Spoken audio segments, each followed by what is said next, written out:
Well, better late than never, as they say. Hey guys, it's Kevin again, and I know this video is in fact a live stream. I really don't care, honestly. As you guys know, I want to make my rants as unedited as possible, because if the movie's not worth my time, it's not worth my time to edit, so I don't edit it. And 5 minutes into the video, it completely stopped. So I figured, okay, whatever, I'll just make it a live stream, and that's exactly what I'm doing.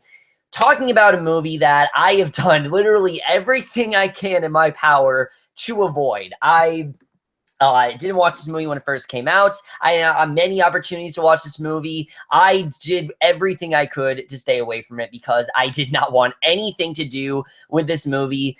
But I finally realized, you know what? Fuck it. It's December. I have to make that worst movies list of 2016. So I might as well just, make that review now and watch the damn movie. And that movie is none other than Norm of the North. Look, as you guys know, you've heard everything you need to hear about this movie, honestly. I mean, you guys probably don't care much about this review because everyone literally has reviewed this movie before me. I'm like the last person to finally watch this movie. But I was completely dreading this movie. I thought the trailers looked horrible. I thought the promotion looked horrible. Just everything about this movie looked like complete shit. And this is coming from someone who doesn't usually hate trailers. I don't hate trailers a lot. It's very rare that I think a trailer looks like utter shit. I always think I'm trying to be as optimistic as possible when it comes to trailers, but this trailer looked terrible, and I was not at all looking forward to this movie, and it sucks. But you guys already knew that it sucked, and I'm going to tell you exactly why it sucked. Norm of the North is one of the laziest, cliche, predictable, and just absurd animated films that I honestly have no idea how it exactly came to be. It is the exact definition of lazy filmmaking, and I'm going to get into all of those things right now. Let's just talk about the plot of this movie. Right off the bat, the plot should immediately tell you what kind of movie this is going to be. Basically, we focus on these group of polar bears, and our main character is Norm. He is your, typical polar bear who's living in the Arctic and everything. Keep in mind, I said the Arctic, and basically, there's this rich man, Mr. Green, who for some reason decides to build houses right there in the Arctic, and Norm does what he can to take a stand against it, and that's basically the way I'm going to describe the plot. If you guys, care at all, but that's basically the plot of this movie, and that right off the bat should tell you exactly what kind of movie this is going to be, because damn is this movie bad. But let's get right into the acting, starting off with Rob Schneider, who I'm going to tell you guys right now, I'm not a fan of. I don't usually like Rob Schneider that much. I don't really find him that funny. I don't think he's a bad actor. I just don't really find him all that funny. He's never really made me laugh. He's never really done anything that I really like that much. And when it came to this movie, especially, I mean, was not at all looking forward to it. Mainly Rob Schneider, I don't think he can carry a movie at all. And he's pretty bad in this movie, really. He's pretty bad. And he's not just bad, he's bland. Like, Norm in general is a very bland character. There's really nothing to him that's that interesting. I couldn't, for my life, get into his character. I mean, this is a twerking polar bear who has fantasies of being the Arctic king, and that's it. There's nothing else to his character. He's just so boring.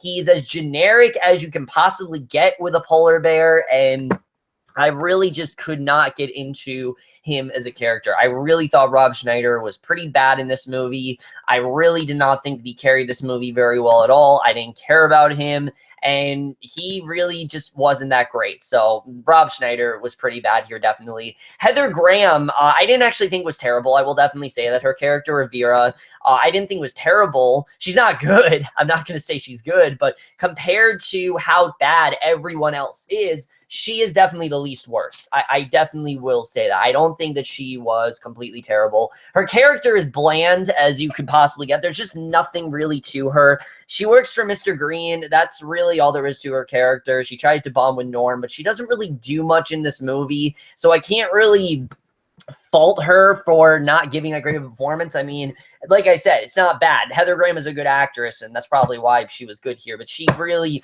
was pretty, just whatever in this movie. I think that she's the least worst, definitely. And really, compared to everyone else, she really isn't that bad. Maya Kay plays her daughter, Olympia, who is supposed to be this really smart, prestigious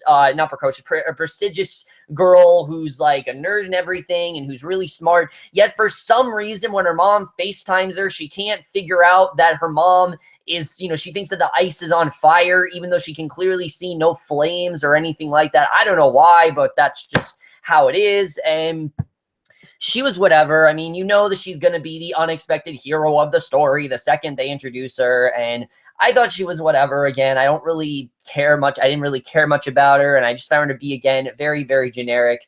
Not much to her. But that is nothing compared to by far the worst performance in this movie. And probably one of the worst performances I've seen in a very long time. And that is from none other than Ken Jeong as Mr. Green.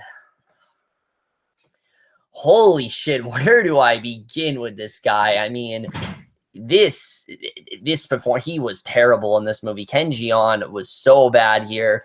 And it's not just that I think he gave a terribly terrible performance. It's his character. The character of Mr. Green is so illogical. I mean, what landowner is so just so out of ideas that they decide to have a home in the Arctic? It just makes no sense whatsoever.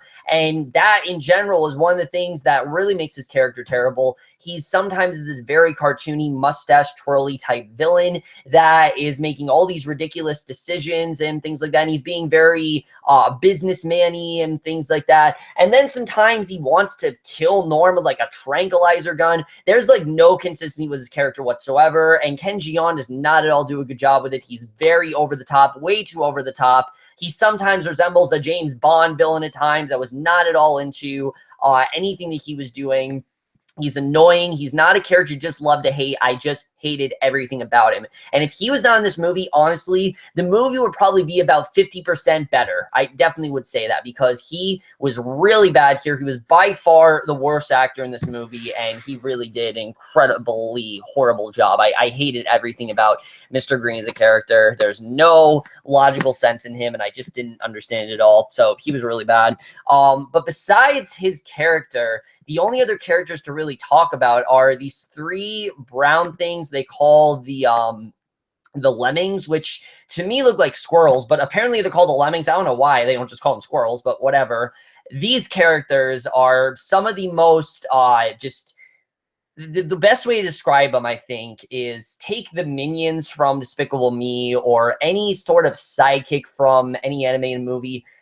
That is what they're trying to make the Lemmings. I mean, this is one of the most desperate attempts to try to make animated sidekicks and give them their own movie, and it does not work at all. I mean, these Lemmings are some of the most annoying sidekicks I've seen in a long time. I mean, I like the minions in the first Despicable Me. Did it work when you gave them their own movie? No, it was terrible when you gave them their own movie. But the Lemmings are, if they're this bad, I can't imagine how they're going to be if they get their own movie. I don't think they will, because this movie did horrible. We'll get into that, but the Lemmings in general were terrible here. I found them to be so annoying, and every gross thing you could think of with the Lemmings happens here. I mean, first of all, they multiply when they die, so that's really annoying. And then, if you want a fart joke, oh, that's in there. There's many of that. Barf jokes, that's in there. There's one time where they straight up throw up and you see everything. And then there's multiple times where they like piss in a fish tank, and it is as disgusting as you can imagine. They were just really, really annoying. I did not like their characters. I didn't find them cute. I just found them annoying. And I know the movie, like I said, is doing whatever they can to get you to like these characters, and they failed miserably. I really cannot stand the Lemmings. I found them to be really annoying, and they were definitely one of the worst things about this movie. Definitely, just like Mr. Green, cut them out, the movie would have been about 40% better. But the cast in here, as bad as they are, they're really not the worst thing about this movie. I don't know who played the Lemmings. I don't really have that knowledge of who played them. They were all pretty bad, definitely. I don't really know who played them, though, but whoever did, they really were pretty bad. But they're really the least terrible thing about this movie. The worst thing about this movie is all the production stuff. The directing here by Trevor Wall, first of all. This movie is as tonally inconsistent as you could possibly get. Sometimes it's a generic kids movie that's just trying to be really fun and contemporary, and then sometimes it go in this really dark territory, and none of it really works at all. There was not a single joke that made me laugh. I never really found anything that funny about this movie, to be honest with you guys. I didn't find anything really that funny. I thought that the direction definitely was all over the place where they wanted to take the story. That really didn't work at all. And Trevor Wall's tone, I didn't feel any emotion for these characters. I mean, there's an emotional scene within 10 minutes of this movie, and we've only been introduced to Norm for like 10 minutes, and it doesn't work whatsoever. He doesn't know how to project emotion. He doesn't know how to project hilarity. He doesn't know how to project these certain feelings out of characters. He doesn't know how to do that kind of thing, and I think it definitely is very well shown in the directing. Like, he really does not know what he's doing, so really bad directing. But the screenplay is really the thing I want to get into, because now is where I'm in a straight up rant. I mean, the screenplay here is one of the most ill-conceived, illogical screenplays I've seen in a very, very long time. I mean, just think about the plot of this thing. The fact that some businessman would want to take the Arctic and then, go to the Arctic and then possibly have homes there and everything, and build homes made no sense whatsoever. That right off the bat makes no sense. I don't know why that works at all. It doesn't really. But then there's the whole, idea of, what they're doing with the Arctic. Like I said, that really doesn't work.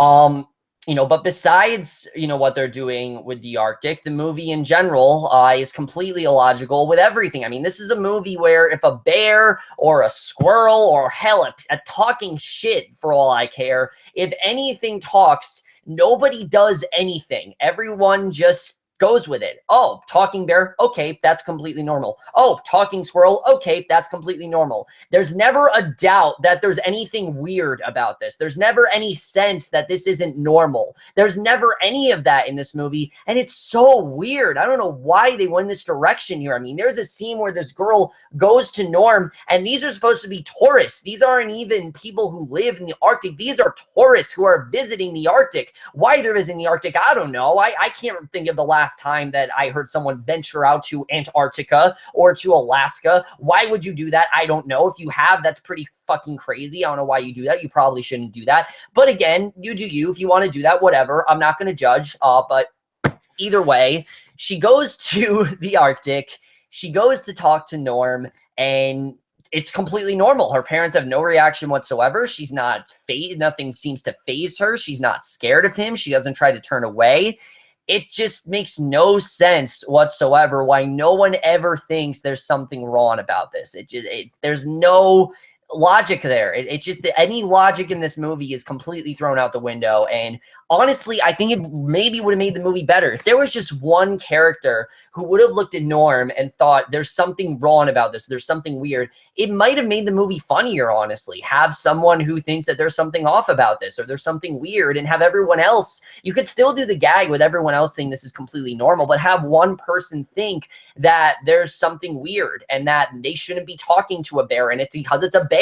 That would have actually made the movie somewhat better, but they don't decide to do that for some reason, and it makes the movie so much more boring. And I'm not gonna lie, this is one of the most boring screenplays for an anime movie I have seen in a very long time. I don't typically get bored by anime movies, honestly. I find them to be very entertaining, very fun. This is not one of them. I have a friend who is probably actually watching this live stream, and he actually saw this movie in theaters. I don't know why he saw it in theaters, but he did.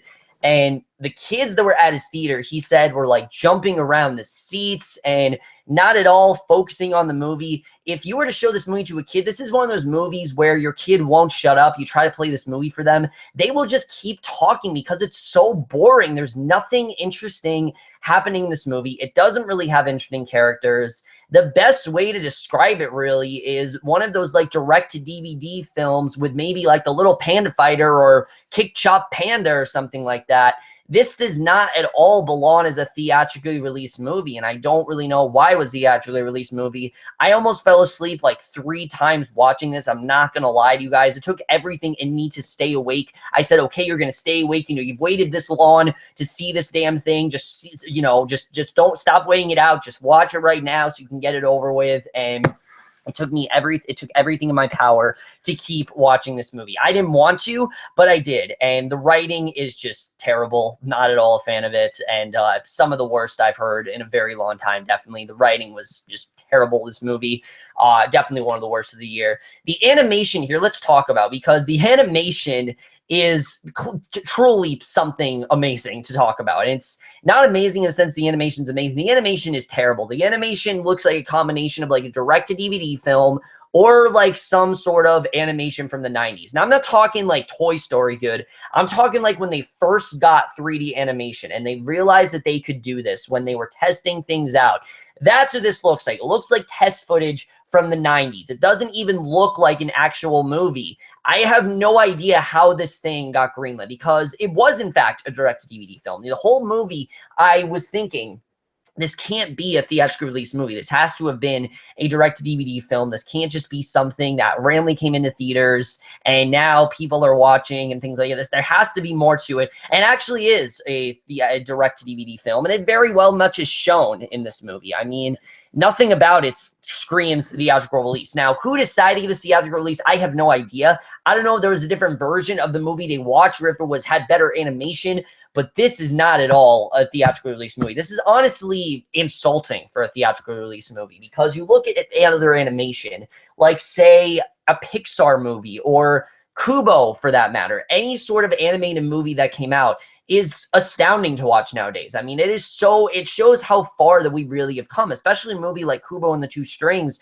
where you have this incredible background scenery. I mean, just looking at the scenery in those movies are just amazing to see how far we've come with animation. And this movie is a complete step back from that. This feels like one of those movies that was shelved for years and years, and finally they're like, oh no, don't release it, don't release it, don't release it. And they're like, oh, fuck it, release it. So they finally released it, and I don't know if that's the case, but it very much seems that way to me. It doesn't really seem like this is a movie that was supposed to be released in theaters. It seems like something that they just released because they didn't really know what else to do. So they just kind of put it in theaters randomly in January because they know no one else is going to see it really. So I kind of understand the logic here, but at the same time, I don't. Like I said, this feels like a movie that would be in a 3-pack with like those other 2 movies I mentioned, The Little Panda Fighter, which that is definitely the movie to see over this. I mean, that truly is a sight to behold. It's like 40 minutes long. It's not even a movie. I honestly might just leave a link to it if you guys want to check it out. It is truly an incredibly weird, out there animated film that is truly horrible and isn't even really a movie. I really don't know how to describe it. It's just 40 minutes of complete weirdness and just complete absurdity. I mean, I really don't know how else to describe it, but that is even more entertaining than this movie. Honestly, it's just the animation is really, really bad here. I could go on all day about it. Let's get into the score for this movie, because the score sometimes is really contemporary, where it's using music like Shut Up and Dance or something like just some sort of contemporary music. But whenever it uses this contemporary music, nothing is happening. I mean, there's a scene where Norm goes on a boat and suddenly they start playing Shut Up and Dance, and it makes no sense whatsoever. No, it's not Shut Up and Dance, Geronimo. They start playing Geronimo, but nothing's happening. He's just getting on a boat. That's not why you use music in a movie, and this shouldn't be a big deal, but it is. You use music in a movie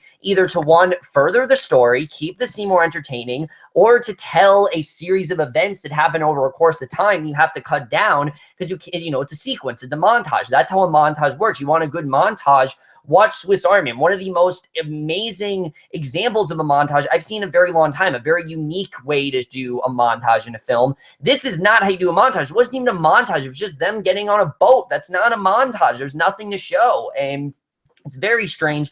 And then sometimes they'll start playing this really out there music that I've never heard of before. That again made me feel like I was watching a direct-to-DVD movie. It seems like to me the only reason they put those songs in there is because it's with a theatrical release movie. They need to keep it somewhat relevant because the rest of the movie wasn't really relevant at all. So that really didn't make much sense to me either. Oh, also speaking of relevance, how do polar bears in this movie know how to twerk? Like, how is that a thing?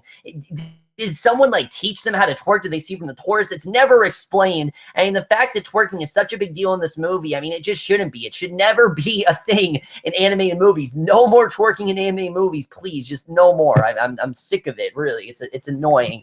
But the rest of the score, I guess, is whatever. It's typical kids generic score. Not really much else to it.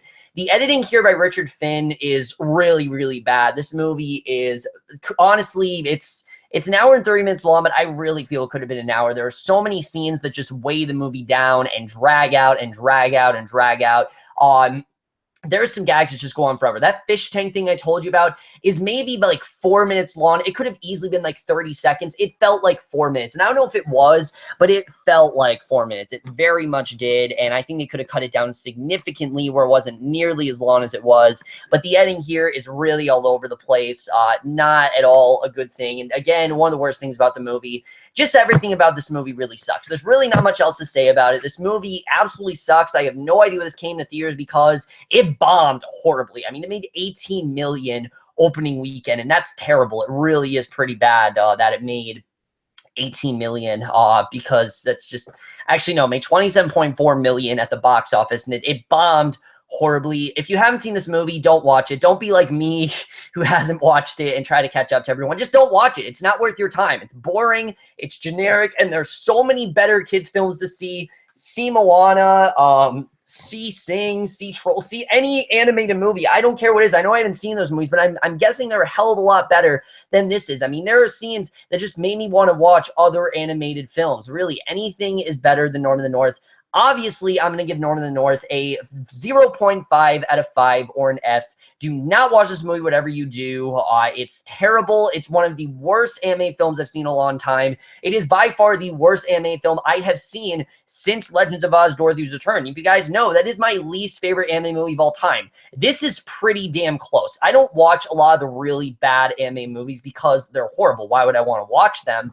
But if there's one that came out that's terrible, like I said, I have to make this list. I'm obviously going to watch it. And unfortunately, this one is very, very high up there, and just don't watch it whatsoever. But thankfully, I don't have to talk about it anymore until that list comes out. Let me know what you guys thought of this movie. If you have seen it, I don't know, just please just stay away from it if you haven't. It is a terrible bore fest. It's so boring, and I don't want to talk about it anymore. But that's it for this video. Hope you guys enjoyed it. We'll see you guys in my next video, which will be for something so much better than this. Holy shit, I hope it's better than this. I don't know if it is, but please, whatever I'm going to review next, please be better than this. I don't want to go through another Norm of the North. I will see you guys in my next video. I don't know what's going to be, but hopefully, like I said, it'll be something better than this, and I will see you guys for that. Okay, bye.